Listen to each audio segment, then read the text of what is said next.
What's up, college football fans, quarterback fans? Another QB spotlight video here. And today we're going to be talking about Maalik Murphy, some Arch Manning, and kind of dive into what defenses could be throwing at them and what that could potentially look like now that Quinn Ewers is on the bench for the next few weeks with the injury. And we got my guy, Shaun Rutherford, who's been on at least 3 or 4 times, repeat guest, former Texas State starting quarterback. Now does a great job with Tier 1, Juice 7-on-7, training quarterbacks and just training the next generation of athletes. So he's coming on. We're talking quarterbacks. We're talking what it's going to look like with Maalik Murphy and the defenses. But Shaun, before we dive into that, you had a similar injury in college, correct? Where you had an AC joint. It was more severe than Quinn's, but you had a similar injury in college playing that Quinn had with his throwing shoulder. Can you kind of go into like the pain, the rehab, kind of just the general kind of broad scheme of things, trying to bounce back from an injury like that? Yeah, absolutely.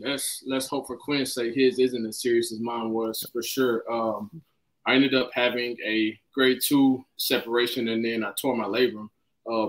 It's funny, you and I were just talking the other day about the difference of the grades of the AC separations and things now. So back in the day, grade 2 was the second most severe out of the terms, and now grade 2 isn't even really a thing. So again, hopefully his isn't as bad as mine was, especially with that torn labrum. But I went from being able to throw without pain to trying to throw 5 to 10 yards, going through pain, and then just coming back from it. The rehab was pretty lengthy. It was about a 6-month recovery for me. And even coming back after those 6 months, just after throwing a while, arms still kind of being tired, not being the same. So all in all, probably about a 6 to 8 month recovery. Yeah, and for you, it's like obviously yours is more severe, like you said. Like even now, you'll text me like, "Yo, Steve, send me some shoulder stuff. Hey, warm up stuff, just to kind of keep it going."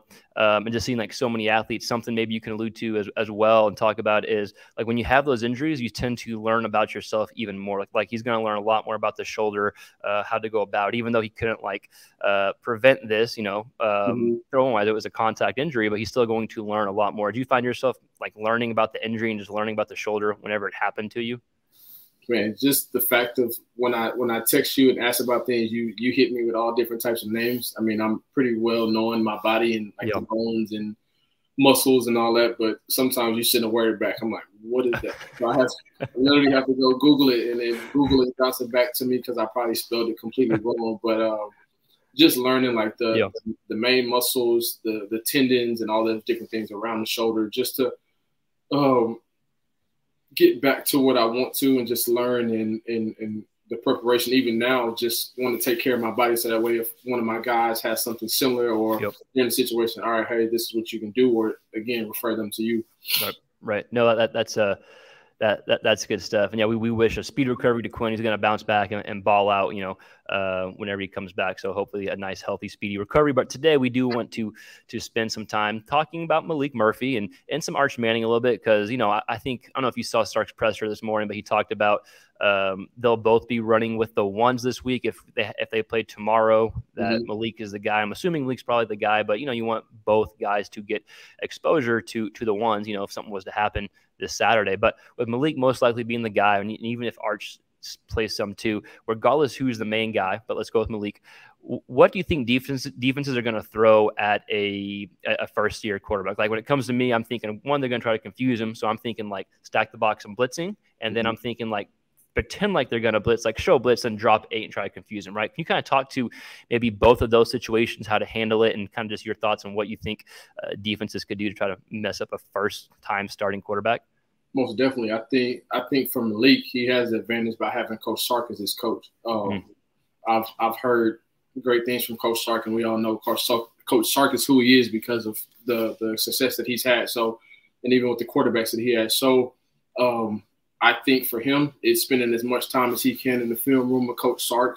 He may not get much sleep this week, but use your resources. Even with Quinn, go sit down with Quinn, talk to Quinn through different things, and then maybe even grab a few guys from off the defense to get their insight on some things.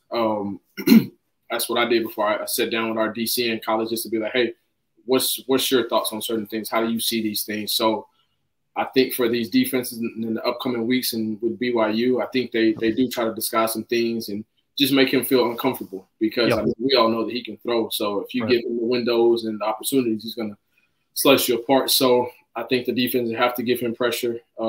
They have to disguise things, move around a little bit. But for him, I think you use your guys. I mean, you got a ton of Yep. weapons on that Texas offense. You've got one of the best running backs in the nation. So lean on them and then just take what they give you. Don't try to do too much. Yeah, no, I think you nailed it. Like athletically, and like if you go across the board, like you have superior athletes. You have several NFL guys you're throwing to. You mentioned the running backs. They maybe have a few NFL running backs in the room this year, you know. So it's just relying on those guys. I love how you mentioned Sark. Maybe you can go back to that just a little bit and talk about, because he does such a good job like scheming things, scheming guys open, like having that relationship. Do you think this is just speculating here, right? Do you think the playbook will be different than what it was with Quinn? Like they have a similar skill set. I know Maalik is a big athletic guy who can throw and run, but Quinn was a pretty good athlete too. So they have like a similar skill set. You know, do you think the offense would be different? Will they change it a little bit? Like, do they have to kind of narrow it down or just kind of find what Maalik is more comfortable with? I think you start off so you don't start off as complex. You start off slow, let him get in a rhythm. Because, I mean, you and I both play quarterback, you know, as well as I do. If you start off as a quarterback, if you start the game off 0-5 throwing, it's going to be a long day. Like, and not for many, but some guys just can't bounce back from that situation. But if you start off, hit some slants here, hit some out routes, hit some hitches, different things like that, just to get a rhythm going, now you can go. Maalik has been with Coach Sark for a while now, too. So being a number 2 quarterback, like you've always got to be ready. One of my coaches in college said, "Never let your opportunity embarrass you." So, I mean, you've been waiting on this moment for a while now. So now your time is here. So now show everybody what you have and what you can do. I mean, going back to the spring game, I think he only had 2 incompletions for a while, and a couple of those incompletions were dropped. So we know that he's got the talent, and I mean, Coach Sark is going to put him in a great position. He's not just going to call plays just to call it because it's right. Yeah. No, that's great. And you mentioned the spring game. He had a hell of a spring game. And that's when, you know, we heard all these rumors about, okay, he's going to the portal. All these big schools are trying to go out after him, right? Like Maalik could go to, I mean, more than half the schools in the Power 5 and probably be a starting quarterback, you know, right off the bat.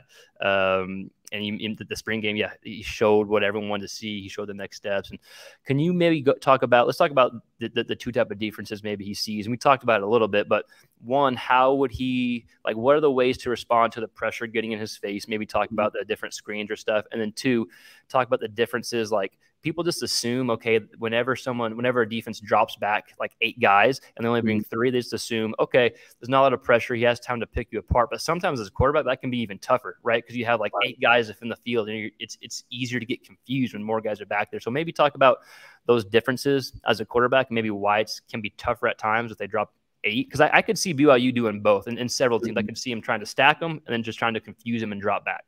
Yeah, 100%. And I think to start off, they try to get as much pressure as they can just to get him uncomfortable. You want him to be a little bit rattled and not comfortable in the pocket. So if he handles that pressure well, then now they're going to have to stay back and drop back. But on the other end, by them having so many good running backs in the backfield, and then you have Jordan Whittington, who's an athlete that you can kind of insert in the box and kind of have him play as another running back as well with some pop screens and things like that. But again, Coach Sark is just such a mastermind, like with the motions and putting guys in position. I think they're going to be perfectly fine. I think with Maalik, he just has to know and understand where his hot reads are going to be, where his one-on-one matchups are going to be with pressure. And then if he does get 8 to drop, then, I mean, I think if they drop 8, then Coach Sark is going to run the ball. They're just going to stop the run.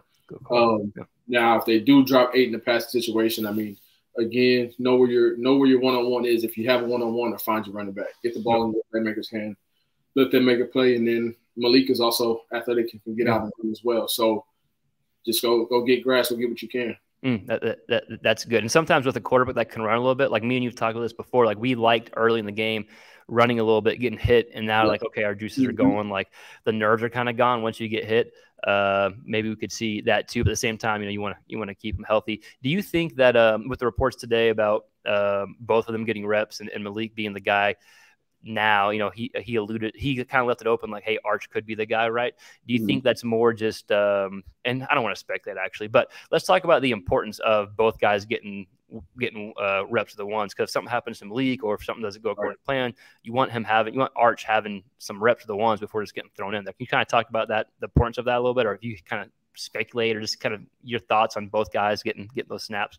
Yeah, absolutely. I mean, it kind of goes back to what I said about not letting your opportunity embarrass you. So you have to be ready. I mean, we know how it is. You're always one play away from being in the game. So, I mean, God forbid something happened to Maalik, but, next man up mentality. So I think with Arch, you have a guy that's been playing the game and knows the game, being a Manning. So I think he's going to be good. I mean, my only thing with Arch is he needs those game-like situations. So I wouldn't be surprised if it was good on good this week with ones going against ones, just so both those guys can get game speed reps, because it's a little different going from your scout team versus coming out and playing a team on the top level. So I think you see some guys go good on good this week just to get those game-like reps and get ready. No, that's a good point. About the guy I got going against your own ones, especially during season. And because, even when you do that, when you snap the ball in real game, it's like, whoa, this is a lot different. That's why nothing can replace the experience, which, both don't have right now, but the only way you get experience is by playing. And like you, I love that quote you said. What was the quote? Don't let your opportunity embarrass you. Yep. Don't let your opportunity embarrass you. Awesome. Yeah, that's a great quote. I might have to use that as like the title or something on the thumbnail for that. That's awesome. All right, Shaun, what are you expecting from Maalik? Like this game coming in, assuming he's the guy and that everything that we hear is true. What kind of game would you expect if you're the OC? I know you given Sark a lot of praise, and so if you're the OC, what are you calling? And then what are you expecting from Maalik, and how are they going to utilize his skill set against BYU? I think you throw the playbook at him. I think you let him be him.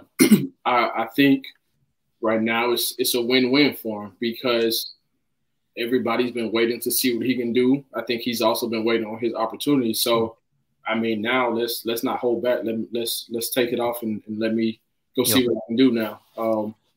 So again, like you mentioned, he and Quinn both have a lot of a similar skill set. So now it's really almost like you're not missing anything. I think I read a few articles preseason that the only separation was that Quinn, he'd come put back-to-back practices together. He would do all of the things. So I think that may be the only thing that stopped Maalik getting some more one reps and possibly being even the starter this year. So again, I just think now that you give him the keys to the show, like hey, here it is. Let's go see what you can do. Yeah, I like that answer. Time to rock and roll. It's crazy that before this is, I want to stay on Maalik, but going into the season, if we would have said, hey, Quinn and Maalik are similar skill sets, people have been like, no way. So I think it's like a credit to Quinn Ewers of developing, being a better athlete and being able to kind of utilize that playbook. So I think it almost helps Maalik that, Quinn was able to have more design runs. He was able to scramble a little bit more this year. That could kind of help him because maybe they practice that a bit more. It's more the playbook. So, yeah, definitely excited, and definitely for Maalik. I think it's a good example of, in the transfer portal era, which, is great and a good tool, but it's a good example of a kid sticking and staying, and now the opportunity is here, and they still have a chance at the college football playoff, right? I think it's a good story. Now he could lead it, and who knows the stuff that could happen, but really looking forward to it. You got any last thoughts on Maalik or Arch, or just the situation in general that we want to hit on or touch on before I get you out of here? Man, I don't think so. You know me, you know how I am. I'm always rooting for the underdog. Yeah. So I hope Maalik can go out and do well. I hope Quinn gets over this injury and bounces back quick, and I hope UT can make this run and we'll get in the playoffs. I do got to shout out my guy 2-3 Jade. He's been playing great ball this year. Yeah. He a juice guy? Yeah. Nice. Let's go. So I know a lot of guys can be like, dang, you shouted Jade out. I can't get a shout out. But shout out to him. He had a big play to end the game last week, actually. So shout out to him, and he's been playing great, the general. Yeah, that's dope, man. Well, good stuff. Well, Shaun, as always, thanks for jumping on. Real quick, tell everyone where they can find you. Again, Shaun and my guy Bam on a great 7-on-7 organization called Juice, and then Shaun trains a lot of quarterbacks in the area. So tell everyone where they can, or tell everyone where they can find you and what they can expect from all of y'all stuff y'all put out. Yeah, for sure. So the 707 Instagram page will be Juice 7v7 JUICE 7v7. Quarterback page will be Tier 1 QB TIER QB. A lot of good stuff coming up this year. We're about to get ready to rock and roll with 707 season. Our first trial will be November 26th. We'll get that one out the way, and then we'll have another one during the Christmas break. First tournament will be January, let's say 28th and 29th in Dallas. So coming pretty quick. It's coming up. Yeah, it is coming up. And last second, before we get you out of here, and again, thanks for jumping on, talking. We always like having Shaun on, one of my guys out here. This is at least your third, maybe your fourth time on, and of course you'll be on again. Texas State, TJ Finley, show some love. 30 seconds, 60 seconds. What have they been doing well? How they've been able to bounce back so quickly? What's the offense looking like? I know they got a pretty tough game this week, if I'm not mistaken. Troy, right? So give us some quick love to Texas State. Yeah, no doubt. Shout out to Coach DJ Kenny. Man, the culture that's changed out there in San Marcos is different. I think this is the first year I've been to every single home game since 2012. 2012, I had to be at every single home game.